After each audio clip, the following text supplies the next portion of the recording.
Tayo, start na po tayo. Sige,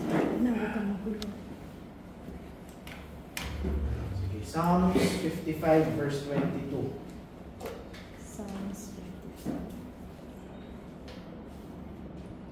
22 plus 1. Sabi po dito sa Psalms 55 verse 22, cast thy burden upon the Lord, and he shall sustain thee. He shall never suffer the righteous to be moved. Let's pray. Lord, salamat po sa araw na ito. Pagkamat gabi na po kami makakapagsimula. Salamat po sa mga kapatid namin nandito upang makapagpanalangin kami at makapakinig kami ng inyong salita. Tawag nawa, Panginoon, sa aming mga kasalanan at kakulangan sa inyo at sa mga oras na inuunan namin ng mundo bago ang inyong gawain, Panginoon. Salamat, Panginoon, sa lahat ng biyan niyan. In Jesus' name we pray. Amen. Amen. Simulan natin yung devotion na ito sa isang katotohanan na lahat ng tao, kahit anong estado mo, lahat tayo nakakaharanas tayo ng burdens. Pag sinabi natin burdens, hindi lang yan problema o trial. Sometimes burden takes in a form ng kasalanan, temptation, struggle. In short, marami tayong klase ng burdens. It comes in different shapes and sizes. Anong ibig kong sabihin? Sometimes, yung burden, para lang yan maliit na bato na nandun sa ilalim ng tsinelas mo na nakaka-irita. Pero sometimes, para yung malalaking bato na buhat-buhat mo sa iyong balikat. Iba't iba tayo ng nararanasan sa ating mga buhay. And it doesn't matter kung gaano kakalakas, o kayaman, o ka-successful. Lahat tayo nakakaranas ng burdens. At bilang context, itong Psalms 55, isinulat to ni David, hindi siya galing sa lugar ng victory, o hindi siya nanalo sa gera, pero isinulat to ni David, kung di ako nagkakamali, nung trinidor siya ni, sino yun, yung counselor, na inaaral natin sa ating preaching ng 2 Samuel. Ni Ahitopel. Nung trinidor siya ni Ahitopel, sinulat niya itong salmo na ito. David is coming from a place na kung saan trinidor siya, sa isang lugar na kung saan tinalikuran siya ng isang tao na iniisip niyang kaibigan niya. Iba yung bagay na kung saan na inaatake ka ng mga kaaway mo sa isang tao na kung saan pinagkakatiwalaan mo, pero bigla kang trinidor. And yet, sa kalagitnaan ng salmo na ito, binigyan tayo ni David ng isang napakagandang katotohanan. Yung sabi niya, cast thy burden upon the Lord, and He shall sustain thee. He shall never suffer the righteous to be moved. Kung maalala nyo, alay na alay nito doon sa panalangin ni David sa 2 Samuel, nang sabihan niya ang ating Panginoon na bahala na siyang kumilos laban kay Ahitopel. Na bago ito isinulat ni David, totoo sa buhay niya, na ibinabato niya yung burdens niya, yung mga pinagdaraanan niya, at ibinibigay niya ito lahat sa ating Panginoon. 3 punto lamang sa ating devotion. Una, makikita mo yung imbitasyon ng ating Panginoon sa bawat isa. Pangalawa, yung pangako niya sa bawat isa. At pangatlo, yung garantiya niya sa bawat isa. Una, tignan natin yung imbitasyon ng ating Panginoon. That God is inviting everyone to cast thy burden upon the Lord. Actually, the-devotion din namin to sa aming mga anak kagabi. Lola Joy, sa tingin mo, anong ibig sabihin ng salitang cast your burden? Pagkatiwala mo sa Panginoon. Pagkatiwala. Ibigay mo sa Panginoon. Ibigay. Charles, anong pagkakaintindi mo? Cast your burden to the Lord.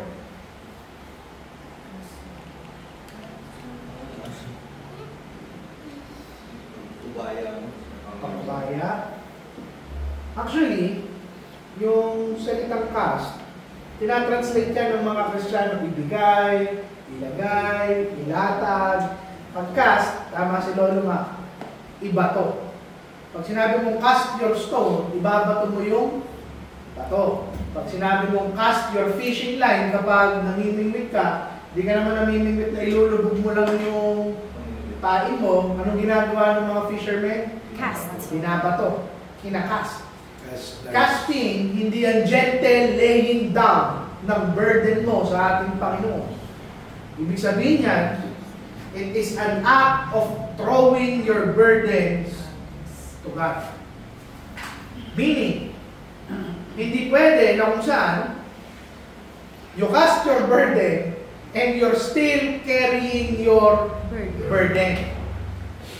When you cast your burden unto the Lord, it means talagang nile-let go mo, ibinibigay mo sa ating Panginoon.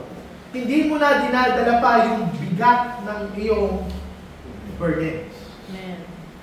Hindi pwede that you cast your burden and you still carry your burden. At sabi ko nga sa asawa ko, sometimes I'm guilty dito sa bagay na ito. Mananalangin ka, sasabihin mo sa Panginoon yung problema mo, pero pagkatapos mong manalangin, dala-dala mo pa rin yung anxiety, yung worry sa mga bagay na dinadala mo. And that is not casting. You are simply discussing yung problema mo sa ating Panginoon. Sabi nga ni Peter sa 1 Peter 5:7, cast all your care upon Him, for He careth for you. Niisip ko tuloy kung isinulat ko ni Peter, dahil si Peter ay dating mangingisda. Throwing all of your anxiety, all of your worry, lahat ng bagay na dinadala mo sa kung paano ibinabato ng isang mangingisda ang kanyang net. Pero, hindi lang yung gusto kong makita natin when it comes sa invitation ng ating Panginoon. Casting is not just an act of release, but casting is an act of trust sa ating Panginoon.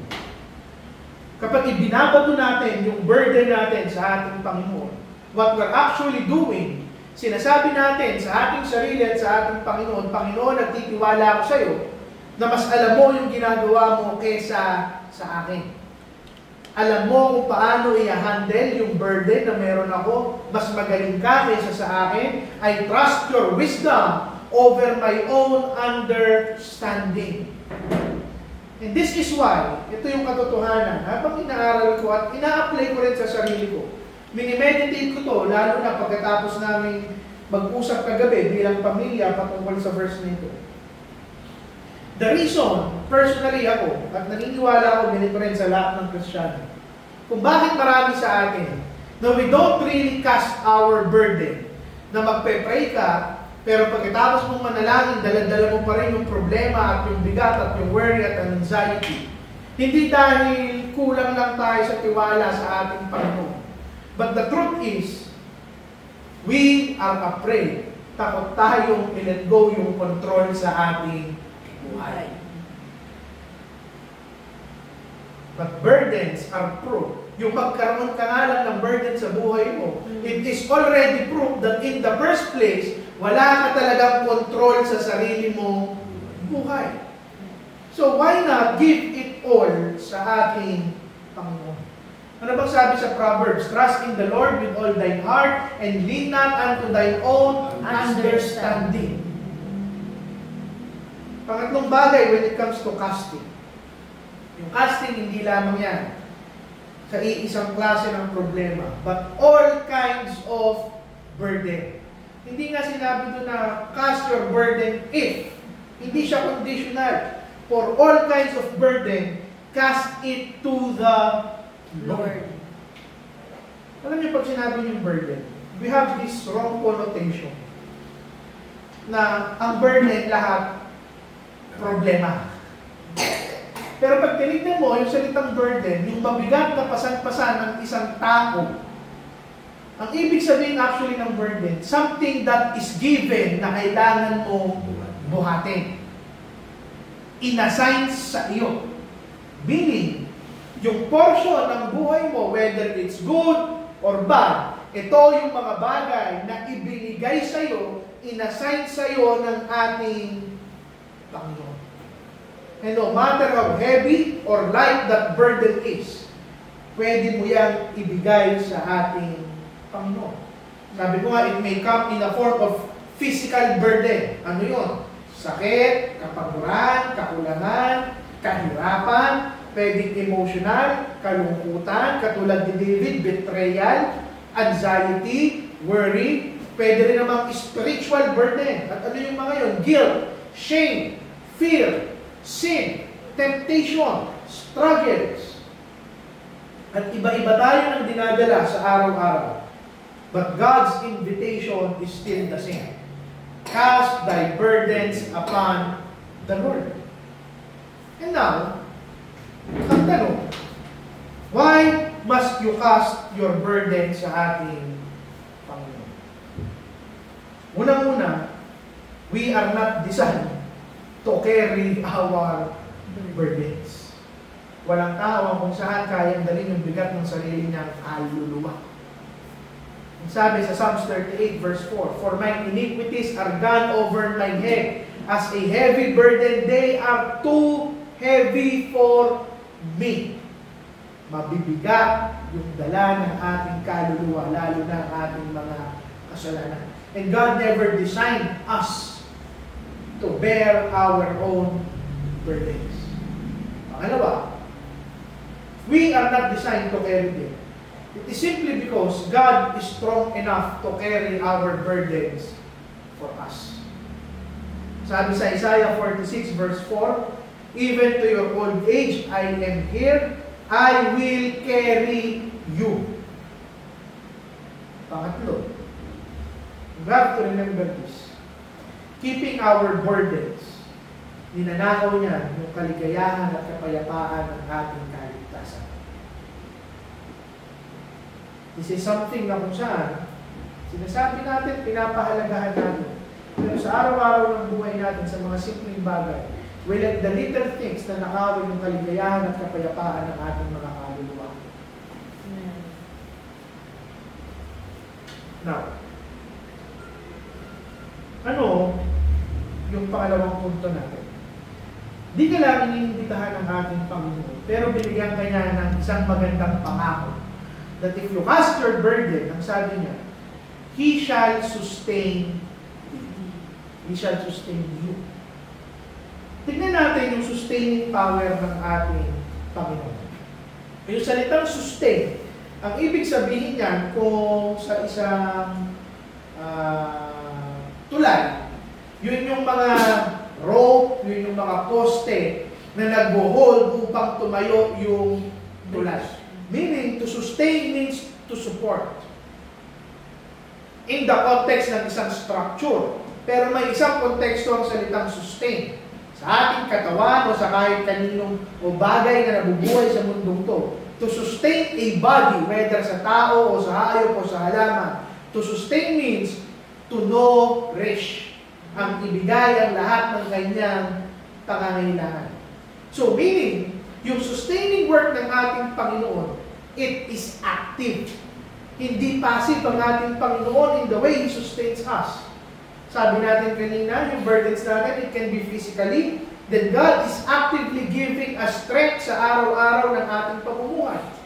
Ng wisdom, ng support, ng providence, emotionally, hindi ba ang Panginoon at ang banal na Espiritu ang nagpo-comfort sa ating mga puso? Spiritually, hindi rin ba Panginoon na nag-uphold ng ating pananampalataya, and we believe that everything that we have spiritually does not come from us. Example, si Elijah, nandun siya sa ilalim ng puno, gusto lang mamatay ni Elijah. Pero Panginoon ang nagpakain sa kanya, Panginoon ang nagbigay ng lakas sa kanya upang magawa niya yung kanyang misyon sa mga susunod pang araw. Nawala yung punto. Katulad ni Elijah, sustaining does not mean na tinatanggal ng Panginoon yung ating burden. But it means binibigyan tayo ng Panginoon ng kalakasan to bear our burdens. And how does God sustain His people? Tatlong bagay lamang. At gusto kong i-point out that God never sustains us supernaturally sa ating kapanahonan ngayon. I have heard many people say na supernatural yung pagkilos ng Panginoon. But I believe Yung miracle ng Panginoon, He uses the natural things sa mundong to para i-sustain tayo. Yung punto ko. Emotionally, paano niya tayo sinusustain? None other than by His Spirit. By the Holy Spirit. John 14:16. Another comforter that He might abide with you forever. Spiritually, paano tayo sinusustain ng Panginoon? None other than by through His Word. Sa salita ng ating Panginoon. Walang ibang paraan. Whether ikaw sa pag-aaral mo, o sa pakikinig mo sa iba, o mga nagtuturo sa iyo, but God sustains us spiritually by His Word. How does God sustain us physically? None other than by His people. Ano ang sabi sa Galatians 6:2, tinuro natin sa ating prayer meeting, bear ye one another's burdens. Sometimes, God sustains us sa pamamagitan ng mga taong nakapaligid sa atin. And now, itong sustaining ng Panginoon, because this is active. God sustains us in the midst of the storm, hindi pagkatapos nung pag-ibig. Psalms 23 verse 4, kailan kasama ng sheep yung shepherd? When he walks through the valley of death, hindi after. Si Daniel in the lion's den, when was he sustained? In the midst of the lion. Si Shadrach, Meshach, Abednego, they were sustained in the furnace. Si Paul, he was sustained in prison habang nakabigkis ang kanyang mga kamay at paa. Noon yung punto. Yung sustaining grace at power ng ating Panginoon, hindi ibig sabihin yan absence ng problema at sakit o pasakit. Pero yung presensya ng kapangyarihan ng Panginoon sa kalagitnaan ng ating burdens. Now, third point. Binigyan ka niya ng garantiya that He shall never suffer the righteous to be moved. Now, sino itong mga righteous na ito? These people are those who walk by faith and obedient sa salita ng ating Panginoon. And these are not the self-righteous people, but people whose righteousness was imputed by Christ. Dahil kung righteousness ang pag-uusapan, wala sa atin ang papasa dito sa righteous na sinasabi ng ating Panginoon. Pero sino sinasabi doon? Yung mga hinirang at pinili ng ating Panginoon. At napakalaking pribilehiyo na stability, yung sustenance, yung nourishment na ibinibigay ng ating Panginoon ay nire-reserve niya lamang para sa mga taong kanyang iniligtas. At aming pangako, you are never to be moved. Not to be moved, hindi ibig sabihin niya na hindi ka masasaktan, hindi ka magkukulang na panghabang buhay. Okay, yung estado mo, no. Pero sinasabi niya, hindi ka madudulas sa tayo mo sa katotohanan at ikaw ay magkakasala dahil lamang sa burden na iyong mararanasan. But, these are only for people who cast their burden unto the Lord. And now, saan nakaugas yung unmovability ng mga Kristiyano in the midst of burdens? Hindi sa ating kalakasan, pero sa katotohanan na hindi nagbabago yung karakter at pangako ng ating Panginoon. Sa katotohanan na walang sisira sa covenant ng ating Panginoon. At sa katotohanan na walang magbabago sa pag-aaruga ng Panginoon sa bawat isang pang-apat, dito na tayo magtatapos. Ano yung mga practical application of casting our burdens unto the Lord? Una, we have to pray. Hindi lang manalangin, but pray for specific things and burdens. Manalangin ka at pangalanan mo isa-isa yung lahat ng bagay na dinadala mo sa harap ng ating Panginoon. But to pray is not enough. True prayer leads you to trust completely sa ating Panginoon. Babalik tayo sa katotohanan na to cast, bibitawan mo, ibabato mo. Hindi yung sasabihin mo sa Panginoon, pero dadalhin mo pa rin yung problema mo. Pangatlo, you have to act faithfully. Anong ibig sabihin ko? Mali rin yung mindset that you cast your burden, tapos hahayaan mo na lang yung Panginoon na kumilos at wala ka nang gagawin sa iyong buhay. That is being passive.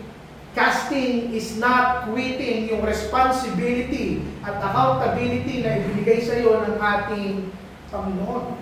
So ano ngayon yung where will we draw the line? Sabihin mo, Pastor, sabi mo, akala ko ba iba to lahat sa Panginoon? Ba't ngayon may gagawin pa ako? Casting means, hindi mo bibitawan yung responsibility mo. Ang bibitawan mo, yung reliance mo sa sarili mo. Meaning, you will still work, pero magtitiwala ka sa outcome na ibibigay ng ating Panginoon. Pang-apat na application. Repeat this continually. Hindi nauubos ang burden ng isang Christian. Amen.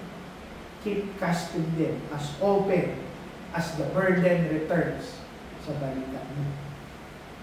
And now, God is offering you a trade right now. Pagpapalit mo ba yung burden na dumudulog sa iyo para sa sustaining grace ng ating Panginoon? Pagpapalit mo ba yung instability mo sa araw-araw para sa pangako ng Panginoon na hindi nawawala? Sabi ng Panginoon, at ito yung tuturo natin sa Bible study natin sa Biyernes kung lolobin ng Panginoon o sa Sabado. Kaya ba ng Sabado? May ano pala tayo? Organization. Pero ito yung tuturo ko. Dito na rin natin tatapusin. Sabi ng Panginoon, Matthew 11, "Come unto me, all ye that labor and are heavy laden, and I will give you rest." Sige po, dyan po muna natin tatapusin ang ating devotion. Kung meron po kayong insight at prayer request.